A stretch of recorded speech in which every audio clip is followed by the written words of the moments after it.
Nagliyab na ho guys si Defense Secretary Gilberto Gibo Chodoro. Paano ba naman kasi hindi niya na kayang sikmurahin yung ginagawang kamalian nitong mga taga-China na to. Nabiruin mo, sila na nga yung mali. Tayo pa yung ginawa ng accusation. So, hindi niya na mapigilan, kaya naglabas siya ng kanyang sama ng loob at natawag niya itong hipokrito. Right term naman talaga yung pagiging, yung pagtawag niya ng hipokrito. Kasi tama lang naman yun. Mga hipokrito talaga sila. So anyway, ito yung kanyang balita. DND, Chief Blast China Insincerity, Hypocrisy. Nagliyab na ho. Talaga nga namang pag ang kulo nasa loob, hindi mo mapigilan. Talagang pag lumabas yan, boom! Yan ho yung totoong defense secretary. 'Di ba? Yung totoong may pagmamahal sa bayan. Hindi ho natatakot sa paninindak nitong mga Chekwa. So, sabi dito sa balita,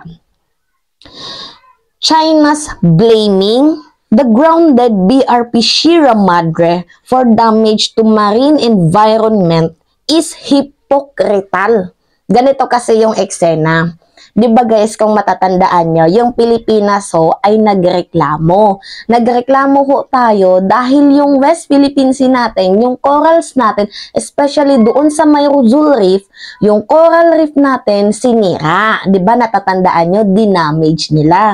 Parang binuldoser na kalbo malala.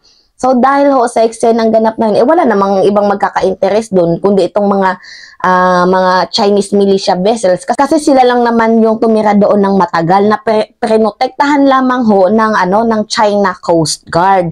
So sila ho yung pwedeng sisihin natin doon kasi sila lang naman yung nandoon eh. Alangan naman mga espiritu ng masasamang kaluluwa yung tumira doon. Well, sila naman talaga yun, di ba? So, dahil sa eksena na yun, diba? Dahil sa pagreklamo natin na yun, tayo ho yung binalikan nila. Tayo pa yung naging mali. Dahil tayo pa yung sinisi nila, naglabas din sila ng accusation.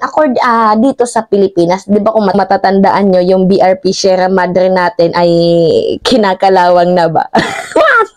Diba? Kinakalawang na ho yung BRP Sierra Madre natin. Yun ho yung ginawa nilang rason na nagdudulot ho ng environmental marine damage doon sa Ayungin Shoal. O, talaga nga naman, napagkahipokrito nitong mga nitong mga Chekwa na to. Tayo pa yung sinisi. Nakakaloka.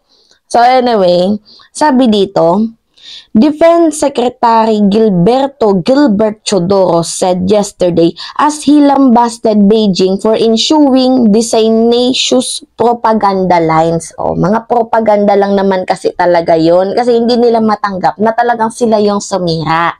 So, ang ginagawa nila, yung kasalanan nila, binabalik ulit sa atin. Nakakaano? That have only exposed its insincerity. Sabi pa dito, the statement of China that the grounded Sierra Madre is causing irrevocable harm is to put it as politely as possible. Hypocritical. Tama naman na tawagin ni Gilberto Chodoro na mga hipokrito itong mga taong to. Sa kadahilanan naman talaga na yung kanilang mga pinanggagawa binabalik sa atin. Kumbaga sila naman yung sumisira tapos sa atin sinisisi. So, sabi dito, talk about the pot calling the kettle black. Kumbaga sa gay language talaga na salita. Kumbaga sa salitang kanto, 'di ba? Turo kayo ng turo, kayo naman ho yung may kagagawan. Tama naman, 'di ba? Tinuturo nila tayo na tayo daw yung may kasalanan sa environmental marine damage na yan samantalang sila naman yung totoong may kagagawan. Kumbaga turo sila ng turo pero sila naman ho yung totoong merong kagagawan, yung merong kasalanan.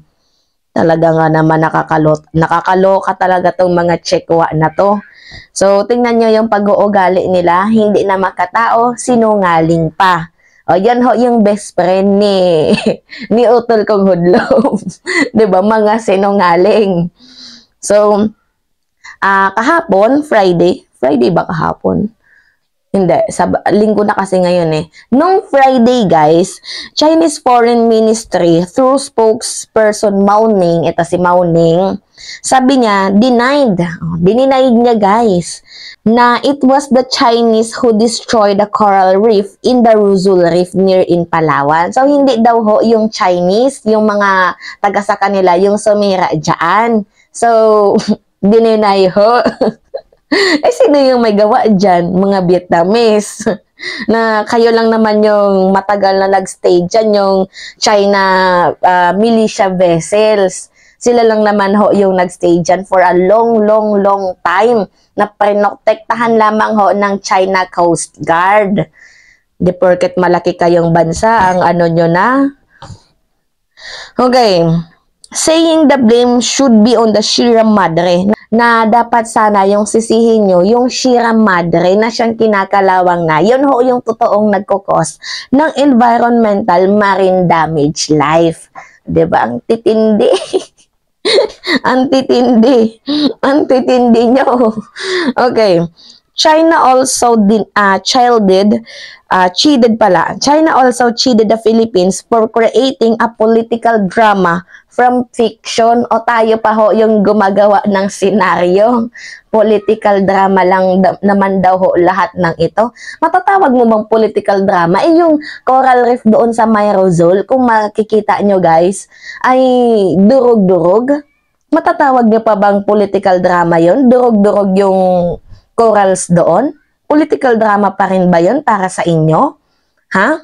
Na itong coral reef na to, malaki ho yung ambag sa environment natin, sa mga kaisdaan. Political drama pa rin ba yun? Magrereklamo ba kami ng walang-wala lang? Ha? Nang para sa wala? Kitang-kita yung ebidensya. Ala binuldoser. Diba? Kitang-kita. O, sabi dito, but Chidoro argued that China has been violating international law, including the 2016 Arbitral Award with its untrammeled reclamation activities and plunder of marine resources. Totoo naman yun, pero dinidenied ho nitong mga Chekwa na to.